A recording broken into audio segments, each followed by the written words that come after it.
finalmente criar uma economia de tipo europeu, sem tradição em Portugal.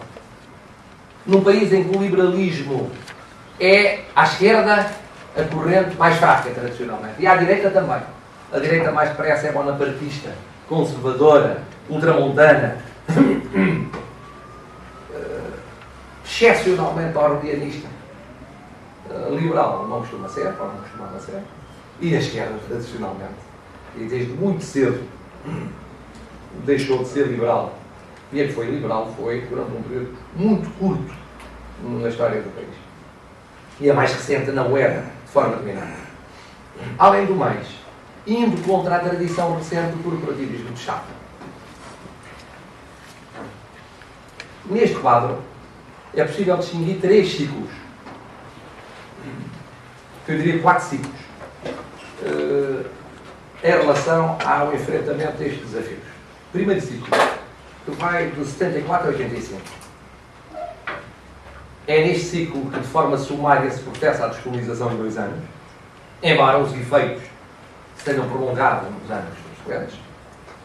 O início da democratização e a sua concretização a partir de 82. A criação do sistema partidário e a sua estabilização. A definição do sistema eleitoral, moldado à imagem e figura do desejo dos principais protagonistas partidários. A institucionalização do poder local, sem antecedentes, nomeadamente na Primeira República. E é muito difícil não associar este ciclo aos 4 pais fundadores da democracia portuguesa, cada qual gostará mais de um do que dos outros pais, mas isso faz parte da lógica das coisas. Mário Soares, Francisco Sá Carneiro, Diogo Freitas do Amaral e Albert Pinhal. Sendo que a Justiça manda que se diga que é o primeiro que tem maior influência, como quer no processo revolucionário, quer como primeiro-ministro, quer depois como primeiro presidente da República Civil da democracia. Mas há outras figuras.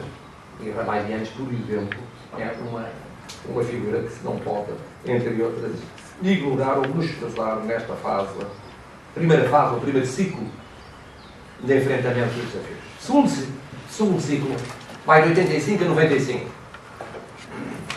É um ciclo marcado por governos da legislatura, portanto, estabilização política, recuperação financeira, convergência económica sempre possível com a Europa, revisão da Constituição no sentido da aproximação do modelo do regime económico europeu,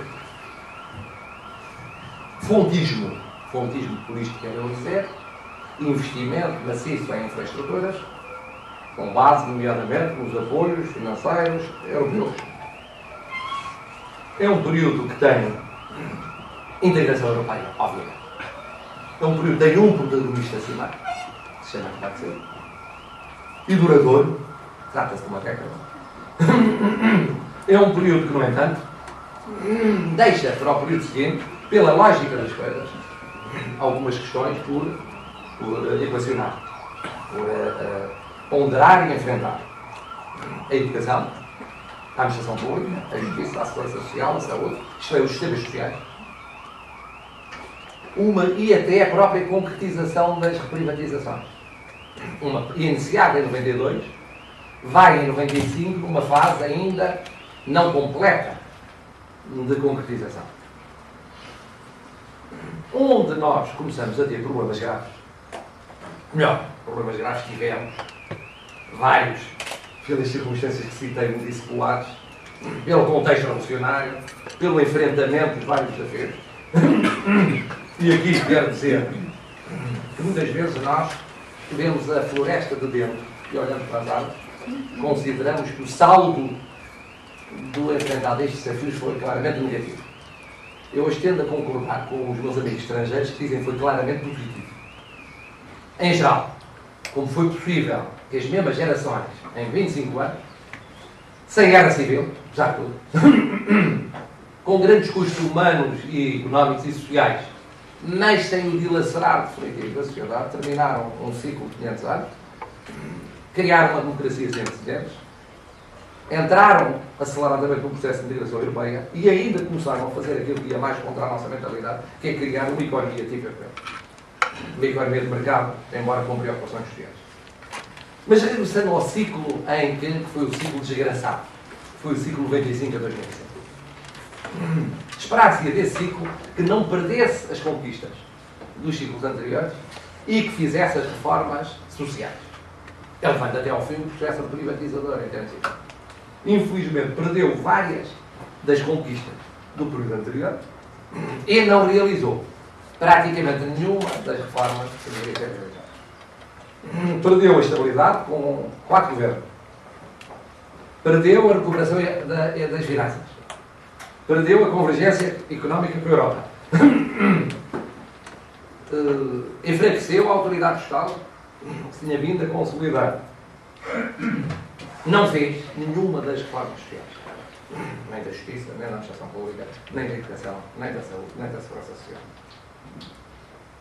Digamos que, por junto a um ponto positivo, que, a meu ver, representa a aposta fundamental do primeiro dos protagonistas cimeiros desse ciclo, António Guterres, foi o euro. Ele elegeu o euro como seu objetivo essencial. E não há dúvida que, dessa ótica, esse objetivo foi logrado. E houve um consenso apreciável nacional, quando digo nacional, os protagonistas políticos e parceiros económicos e sociais, para o atingir. Tudo mais acabou por ser sacrificado. Bom, entramos num quarto ciclo em 2005 e estamos ainda, portanto, pelas minhas contas, a cerca de meio desse ciclo. Quando entramos no novo ciclo, além dos atrasos escolares, além dos problemas que tinham permanecido ou tinham sobrado, pela lógica das coisas, dos ciclos anteriores, tínhamos perdido algumas conquistas, tínhamos perdido 10 anos mais nas reformas sociais, sendo que em termos de definição do regime económico já íamos atrasados.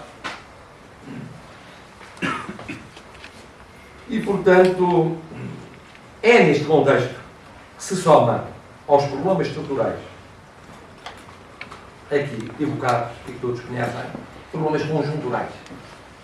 A crise europeia que atinge Portugal desde antes do fim do ciclo anterior, e está muito ligada às vicissitudes do ciclo anterior, desde o início do século, e agora, mais recentemente, a crise mundial. Em qualquer caso, os problemas estruturais estavam lá. Portanto, o que houve foi um somatório de fatores conjunturais que exacerbaram, tornaram mais patentes os bloqueamentos, gostam da expressão, isto é, as deficiências, os atrasos, as disfunções de tipo estrutural. E hoje, quais são, então, esses múltiplos problemas que há que enfrentar? Como é evidente, passo por cima dos problemas da crise conjuntural. Por uma razão muito simples, estou convicto que quanto à crise conjuntural, o momento da saída depende mais de outros do que de nós. Nós podemos, obviamente, facilitar a saída e podemos sair de forma diferente em termos estruturais. Mas a realidade meramente conjuntural não é a que importa, penso que é este ciclo de indagações. Pode enfrentar-se melhor ou pior a situação de crise, conforme seja mais ou menos duradoura, e quando digo crise, portanto, em rigor de recessão, pode tirar-se melhor ou pior proveito daquilo que suceder no quadro que nos condiciona e que nos limita, que nos influencia, mas é evidente que o que importa é, como diz o Presidente da República, uma expressão que porventura não apareceu como um pouco civilina, que o mais importante não é sair da crise, mas como se sai da crise. E pode sair-se da crise, não saindo da crise. Isto é, sai-se da crise conjuntural, mas não sai da crise estrutural. Eu vou pegar nos 4 desafios que defrontamos, para a propósito deles ver as consequências em termos de presente e de próximo futuro para a sociedade portuguesa. Descolonização. Como há pouco disse, apenas chamando a atenção para aquilo que tem presente, o fim do